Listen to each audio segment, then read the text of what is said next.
In this video, you'll see the anatomy of both the hip joint as well as the spine, and you'll soon understand why, just by the design of our anatomy, it makes sense that we move predominantly more through the hip, less through the spine.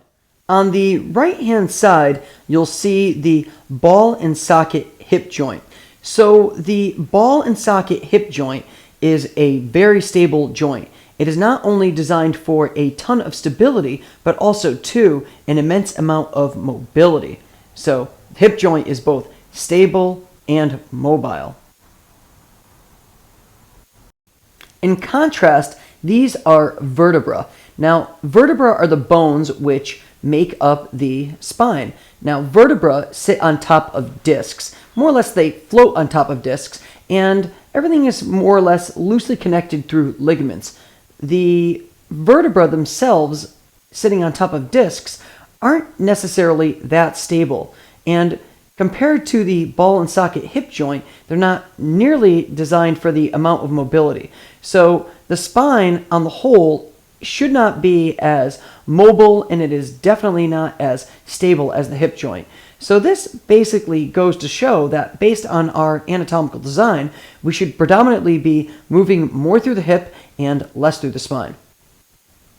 So if the natural or correct way to move is through the hips and less through the spine, why is it that we start to develop these faulty movement patterns of moving excessively through the spine and not through the hips? Well, I would argue it's from what I'm doing right now, and that's sitting in a chair. So as I'm sitting here, I'm excessively rounding my back, and as I cross my leg over, I'm actually rotating a little bit through my spine.